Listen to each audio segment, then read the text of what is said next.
It's 93.1 megahertz Radio XYZ, your best breakfast show on the block. Well, I have in the studio with me a very smart woman.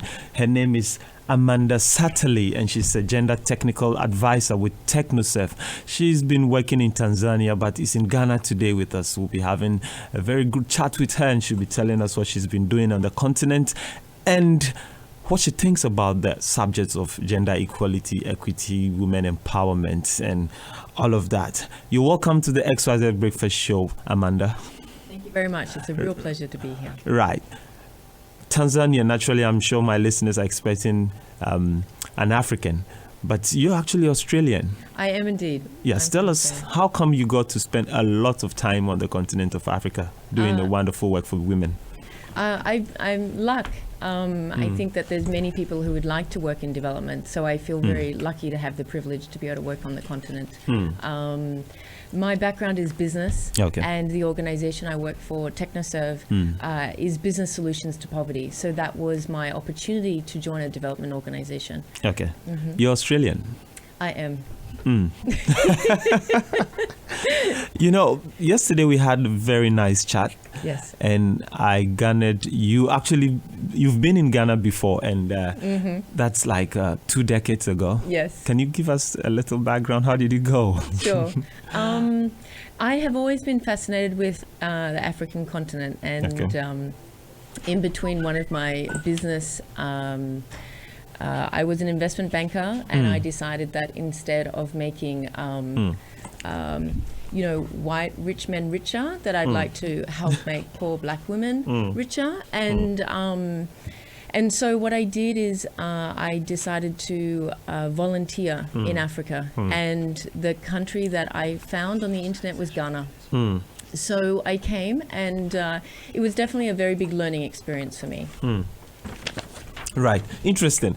Now, let's move to our subject now. From your trips to Ghana, let's move to the subject of gender. A lot of people think the issue of gender is not necessarily because women are not capable, but it's all because societies actually tend to, discriminate against women. Is that your view? Definitely. Women are definitely as capable as men, but it's a combination of both society socializing men and women to think that men and women can only achieve certain things, and we as women start to internalize that. So we also start to believe in the rhetoric often that we can't achieve certain things. And so it becomes a perpetuating cycle where people, men and women, and so often the biggest challenge I have is convincing women sometimes that women can achieve the same things as men. So it becomes an issue for both society and for individuals as well. Right, but some also make the argument that the quest for gender equity actually erodes meritocracy in societies. So if you want to get something, go out there and get it based on your abilities. Yes, family or even a community has 2 wings, and one wing is male and one wing is female. Okay. And if one of those wings is not reaching its full potential, or if they're not cooperating together, then the bird can't fly, actually. So it's not a zero-sum. It's not like someone loses when people reach their full potential. Everybody gains, both men and women. We all can achieve much more when we work together. And I think that families and communities who do that, who do let both men and women reach their full potential, they realize that. So, I think the bird analogy is very powerful. Very, very powerful, actually. But you've been working in the gender sector for some time now. What do you think is the best approach to incorporate gender mainstreaming in programming and its implementation? Because a lot of work has been done in the gender sector, but you realize that the problem still persists over the years. So what do you think should be the best approach? Okay. So what I find is that a development project is no different than the society in which it is in, because a development project is run by people who come from the society that you're trying to change. So unless we help people see the world differently, unless we then say, oh, okay, now you're on a development project which is trying to empower women, we need to help the people who are working on that project overcome their unconscious biases, because we can't expect them, just because they've been hired by a development project, to overnight see the patriarchal structure for what it is. Like, it's not something you wake up one morning and just kind of understand, because it is so ingrained in our society. Your statement, a development project is not different from the society in which it's in. That's very interesting. And that leads me to my next question. How does culture impact gender issues, your travels all around the world? How different is it in the West and then in Africa? Good question. You know, it's a universal truth, unfortunately, that women have not found equality anywhere in the world. There are some countries, such as the Scandinavian ones, Norway, Sweden, Denmark, where they are getting much closer to equality, but inequality exists everywhere. The reason that gender inequality is such a hard thing to tackle is that in each place, though, the nature of that inequality changes. So what makes the gender dynamics that go on in Ghana are similar but different to what happens in Tanzania or Australia. So this is why whenever I go to a country and providing advice on gender, you need to take the time to understand the culture, else it doesn't make you can't make sense of it. So the culture is the most important element, because it's culture that defines what these gender norms are that keep women unequal. Yeah, interesting. You mentioned the Scandinavians are doing quite well when it comes to gender equity issues. What did they get right and the rest are missing? They work really hard at it. Okay. It is not something that you can achieve without a lot of effort. And the Scandinavians constantly work hard at it. So, for example, recently they have created a word that's neither him nor her. Okay. I think the word they've used is hen. So what they do is they make sure that the language that they use, I met a Scandinavian years ago who they were filming preschool teachers, kindergarten teachers, and looking at the way in which preschool teachers unconsciously treated little boys and girls in their kindergarten classes, and then used that information to train these kindergarten teachers to be more equal. So they're constantly trying to look at these unconscious biases and change them, but it's only through concerted effort. Money, time, expertise goes into it, and they just never stop trying. But if you look at Africa, for instance, in Ghana, the Akan tribe, we have matrilineal societies where women, actually the ones who head families, or they defer, inheritance and entitlements to women. How can that be explored to help us overcome our issues of gender? Yeah, that's a great question. So when I first learned about matrilineal societies, I was super excited.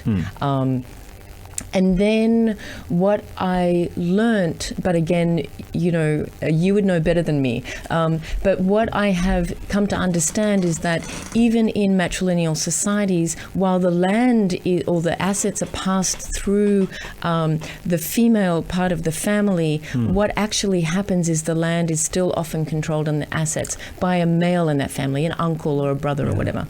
You're quite right, because there's a saying in Ghana which goes to the effect that even if a woman owns a gun, it is a man who fires it. That's a good saying. If a woman owns a gun, if a woman owns a gun, it's a man who eventually fires it. So you're right to say that, look, it's a matrilineal society, but you definitely find a man in there somewhere trying to control affairs. Exactly. Well, in your work, have you seen men oppose, or have men really been concerned with the subject of gender equity, where they think we are being discriminated against? Absolutely. I think that, like anything, there is a scale, or a graduation. Okay. So I have met some of the most amazing men ever, who are really actively and passionately committed to the cause of gender equality. Okay. And then, of course, you find men who are at the other end of the spectrum who, are really, you feel very concerned when you meet them. And then there's everyone in the middle. So I think that in my work, what I try to do, but like I said, it's for women as well as men. There are some women who just can't see the inequality that they live in. So what I'm trying to do is I call it a gender journey. People always laugh at me at work. An agenda journey. Because I say everyone is on a gender journey, including myself. A gender journey. Gender journey. It's my accent. All right. It's all right. I'll get used to it. So what I try to do is help everybody take a step in the right direction. Okay. And that's what you call an achievement. If a man realizes that if he allows his wife or supports his wife in her business, that they're both better off. Or if a woman understands that she is able to actually do that career path that before she thought she couldn't because she was a woman. If you can get them to take a step in the right direction, then that to me is my interesting job. But there's something I find quite intriguing. I don't quite get it. The struggle, or if you like, the attempt to bridge the gender gap always comes to bear, especially in Africa, when there are development projects. So these projects come and they'll say you should have a quota for women on these projects, or if it is an educational support program, you say you need a quota for women. But the gender struggle actually begins in the homes. Yes. Where you're a lady, so you're supposed to do A, B, C, D. The guy is supposed to do A, B. How is that going to be tackled? What is the best approach to ensure that right from the homes we start looking at addressing gender issues? Yeah, I agree. I think that to say that gender is mainly tackled in development programs is not giving full credit to the work that women do every day and that men do every day to try and make this society more equal. Okay. I think that mothers and fathers right now can make a difference by the way that the opportunities that they give their daughters and sons, and the way that they just need to be conscious. Are they encouraging girls to do maths and work on cars and to do science? And are they encouraging their sons to express their feelings and to show nurturing? So, it's the little things which we can all do every day to actually close the gender gap. But some people also reduce the argument to a very fundamental level. That, look, in society, men take more risks, so they should have a bigger bite of the cherry. For instance, when there is something high up there which is faulty, they'll say, you are the man, you are stronger, go out there and climb it. So if we have our evening fufu, which is a local meal, that should have a bigger share. What do you think psychologically? I think that they have shown that men take, on average, take more risks, which is why they say that a balanced leadership is a much healthier one. Because what happens is that men alone in a room, what they will decide is on average inferior than if there were more women in that room, because men have a very certain way of making decisions and seeing the world, which may be more risky or more aggressive. So they have shown in academic studies that a gender balanced decision making team makes better decisions, have a joint higher IQ than an all male team. So I think that we sometimes assume that risk and aggression equals better decision making, and I think again that's part of the patriarchy. It's not true. So if I could infer, with more women in leadership, we'll have less wars and chaos around the globe. I think that's a fairly fair statement to make. Interesting. Well, I wouldn't want to take too much of your time. Any last words on gender equality, and what's your view so far coming into Ghana? What do you think our gender situation is like? Have you been here for more than a week? I've been here just a week. I arrived on Monday morning and I leave tomorrow. Great. What's your view on the gender situation? I love Ghana. I really enjoyed my time here. And I think that, as I see in most countries, that the gender gap is closing in the cities. And as people become more, become socially and economically more, they grow, you know what I mean? That growth typically includes closing the gender gap. So what I see, and it's wonderful for me to see, is that women seizing opportunities which, if they lived in a village or if their financial situation was more constrained, that perhaps they wouldn't be able to achieve. So I think that it's not guaranteed that increase in development will lead to gender gaps closing. That is not a one-to-one correlation, but it typically helps if it is supported by policies and by concerted effort. That extra financial benefit can help close the gap. It can give people the opportunity to say, yes, let's invest in closing the gap. And I see that happening in Ghana. I see that the gender gap is closing in places like Accra, and that's exciting. One last question before you leave, it escaped me. Most people make the argument that when we try to bring in the issues of gender equity and gender equality, we focus on women. That is, that women should be empowered. But then we lose sight of the fact that if women are being empowered, men must also be psyched to be accommodating to the new role women can play in society. Absolutely. So if we don't focus on the men, and then we are only empowering women, then we are rather increasing the friction, and then our goals will never be achieved. Absolutely. This is what I've seen in my work, is that if we work with either men or women and not together, what we do typically is create conflict. Because what we're doing is breaking down the ability for those two people to work together. So an example I see with our farmer training is that if we invite only husbands or if we invite only wives, we actually, the gap between them grows because they have less common ground on which to talk about. But if instead the husbands and wives come together, they then have a common language and a common learning which they can share with each other. And they tell me that conflict goes down and cooperation improves. So I think it's absolutely key that we work together. And that we don't try and focus on one or the other. Very interesting. Your last words on gender, and then we'll call it a day. Thank you so much. It's been an absolute pleasure. Right. Thank you, Amanda, for joining us on the show. We'll catch up when I'm done. Right. Okay. Sure. Right, you're still on the XYZ Breakfast Show. My name is Jason Tutu, and you've been listening to Amanda Satterly. She's a gender technical advisor with TechnoSurf.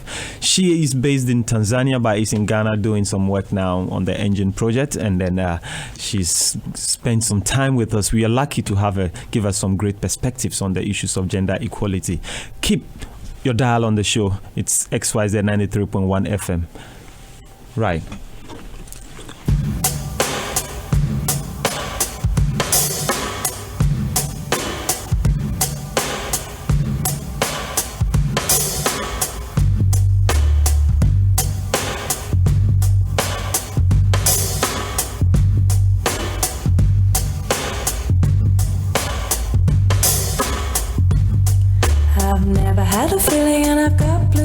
I've got every kind of lipstick you can buy. I've got 3 cupboards for my shoes.